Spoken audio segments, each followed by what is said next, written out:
2025 ಮತ್ತು 26ನೇ ಸಾಲಿಗಾಗಿ ಎಸ್.ನಲ್ಲಿ text ಬುಕ್ಸ್ಗಳನ್ನು indent ಮಾಡುವುದರ ಬಗ್ಗೆ ಲೆಟ್ ಅಸ್ ಸ್ಟಡಿ ನಾವ್. ಸೊ ಅದಕ್ಕಾಗಿ ನಾವು ಎಸ್ ಲಾಗಿನ್ ಕರ್ನಾಟಕ ಲಾಗಿನ್ ಎನ್ನುವಂಥ ಆಪ್ಷನ್ ಮೇಲೆ ನಾವು ಕ್ಲಿಕ್ ಮಾಡಬೇಕು. ಮಾಡಿದ ತಕ್ಷಣ ಈ ರೀತಿ ಒಂದು ಆಪ್ಷನ್ ಬರುತ್ತೆ. ಅಲ್ಲಿ student achievement tracking system Karnataka ಎನ್ನುವಂಥ ಆಪ್ಷನ್ ಮೇಲೆ ಕ್ಲಿಕ್ ಮಾಡಬೇಕು. ಮಾಡಿದ ತಕ್ಷಣ ನೆಕ್ಸ್ಟ್ ಈ ರೀತಿ ಒಂದು ಆಪ್ಷನ್ ಓಪನ್ ಆಗುತ್ತೆ. ಆಮೇಲೆ ನಾವು ಲಾಗಿನ್ ಎನ್ನುವಂಥ ಆಪ್ಷನ್ ಮೇಲೆ ಕ್ಲಿಕ್ ಮಾಡಬೇಕು.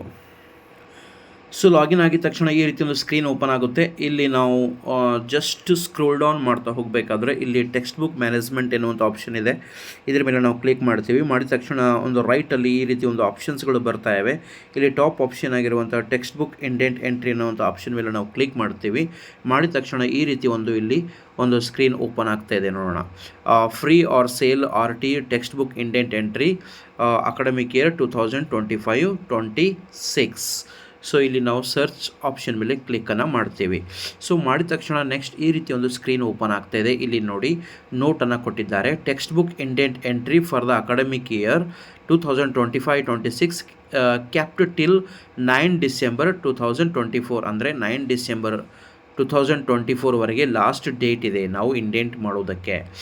ಸೊ ಇಲ್ಲಿ ನೋಡಿ academic year already by default ಬರ್ತಾ ಇದೆ 2025-26.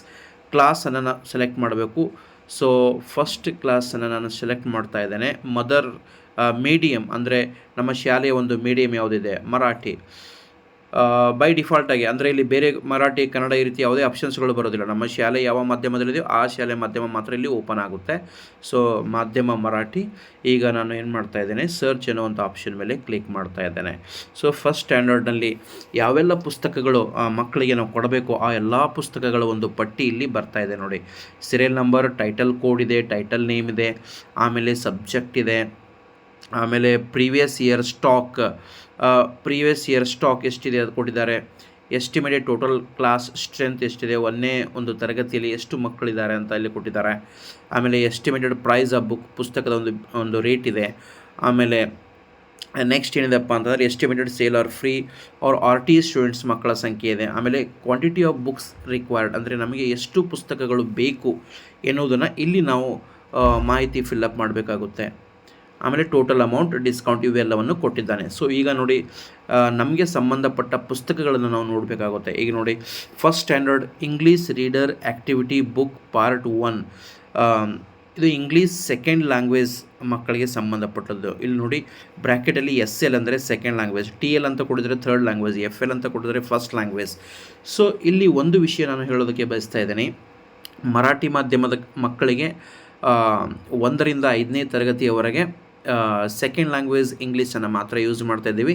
ಸಪ್ರೇಟಾಗಿ ಥರ್ಡ್ ಲ್ಯಾಂಗ್ವೇಜ್ ಇಂಗ್ಲೀಷ್ 1ರಿಂದ 5ನೇ ತರಗತಿಯ ಮಕ್ಕಳಿಗೆ ಇಲ್ಲ. ಸೊ ಹೀಗಾಗಿ ಮರಾಠಿ ಮಾಧ್ಯಮದ ಮಕ್ಕಳಿಗೂ ಕೂಡ ಇಂಗ್ಲೀಷ್ ಸೆಕೆಂಡ್ ಲ್ಯಾಂಗ್ವೇಜನ್ನು ಯೂಸ್ ಮಾಡ್ತೀವಿ. ಅದೇ ರೀತಿಯಾಗಿ ಉರ್ದು ಮಾಧ್ಯಮದ ಮಕ್ಕಳಿಗೂ ಕೂಡ ಸೆಕೆಂಡ್ ಲ್ಯಾಂಗ್ವೇಜ್ ಇಂಗ್ಲೀಷನ್ನೇ 1ರಿಂದ 5ನೇ ತರಗತಿ ಮಕ್ಕಳಿಗೆ ಪ್ರಸಕ್ತ ಯೂಸ್ ಮಾಡ್ತಾ ಇದ್ದೇವೆ. ಆದರೆ 6ರಿಂದ ಮುಂದಿನ ತರಗತಿಗಳಿಗೆ ಇಂಗ್ಲೀಷ್ ಥರ್ಡ್ ಲ್ಯಾಂಗ್ವೇಜ್ ಎನ್ನುವಂಥದ್ದು ಮರಾಠಿ ಮಾಧ್ಯಮದ ಮತ್ತು ಉರ್ದು ಮಾಧ್ಯಮದ ಮಕ್ಕಳಿಗೆ ಬರುತ್ತೆ. ಕನ್ನಡ ಮಾಧ್ಯಮದ ಮಕ್ಕಳಿಗೆ ಇಂಗ್ಲೀಷ್ ಸೆಕೆಂಡ್ ಲ್ಯಾಂಗ್ವೇಜ್ ಆಗಿ ಯೂಸ್ ಆಗುತ್ತೆ ಮತ್ತು ಇಂಗ್ಲೀಷ್ ಮಾಧ್ಯಮದ ಮಕ್ಕಳಿಗೆ ಇಂಗ್ಲೀಷ್ ಫಸ್ಟ್ ಲ್ಯಾಂಗ್ವೇಜ್ ಆಗಿ ಯೂಸ್ ಮಾಡ್ತೀವಿ. ಸೊ ಅದಕ್ಕಾಗಿ ನಾವು ಬುಕ್ಸ್ಗಳನ್ನು ಸೆಲೆಕ್ಟ್ ಮಾಡಬೇಕಾದ್ರೆ ತುಂಬ ಕೇರ್ಫುಲ್ ಆಗಿರಬೇಕು. English reader activity book part 1, English reader activity book part 2, English bracket second language ಅಂತ ಇದೆ. ಇಲ್ಲಿ ನೋಡಿ ಥರ್ಡ್ ಲ್ಯಾಂಗ್ವೇಜ್ ಅಂತೂ ಸ್ಪೆಷಲ್ ಆಗಿ ಯಾವುದೇ ಬುಕ್ ಇಲ್ಲ. ಸೊ ಇವುಗಳನ್ನು ನಾವು ಇದು ಮಾಡಬೇಕು, ಏನಪ್ಪ ಮಾಹಿತಿ ಫಿಲ್ಅಪ್ ಮಾಡಬೇಕು. ನೋಡಿ ಮಕ್ಕಳ ಸಂಖ್ಯೆ 9 ಇದೆ. ಆದರೆ ಈ ವರ್ಷ ಎಷ್ಟು ಮಕ್ಕಳು ಬರ್ಬೋದು, ಕ್ವಾಂಟಿಟಿ ಆಫ್ ಬುಕ್ಸ್ ರಿಕ್ವೈರ್ಡ್ ಎಷ್ಟು ಮಕ್ಕಳು ಬರ್ಬೋದು. ಸೊ ಆ ಒಂದು ಅಂದಾಜಿನ ಮೇಲೆ ನಾವು ಪುಸ್ತಕಗಳ ಬೇಡಿಕೆಯನ್ನು ಇಡಬೇಕು. ಸೊ ಈ ವರ್ಷ ನಾನು ಮಕ್ಕಳ ಸಂಖ್ಯೆ ಎಷ್ಟು ಮಕ್ಕಳು 1ನೇ ತರಗತಿಗೆ ಬರ್ಬೋದು ಅನ್ನೋದನ್ನು ಅನುಮಾನ ಮಾಡಿಕೊಂಡು 11 ಮಕ್ಕಳ ಸಂಖ್ಯೆಯನ್ನು ನಾನು ಬರಿತಾ ಇದ್ದೇನೆ. ಸೊ ನೋಡಿ ಮಕ್ಕಳ ಸಂಖ್ಯೆ 11. ನನ್ನ ಒಂದು ಎಕ್ಸ್ಪೆಕ್ಟೇಷನ್ ಪ್ರಕಾರ 11 ಮಕ್ಕಳು ಅಡ್ಮಿಟ್ ಆಗ್ತಾರೆ ಫಸ್ಟ್ ಸ್ಟ್ಯಾಂಡರ್ಡ್ಗೆ. ಆ ಒಂದು ಆಧಾರದ ಮೇಲೆ 11 ಮಕ್ಕಳ ಸಂಖ್ಯೆ ಬರೆದಿದ್ದೇನೆ.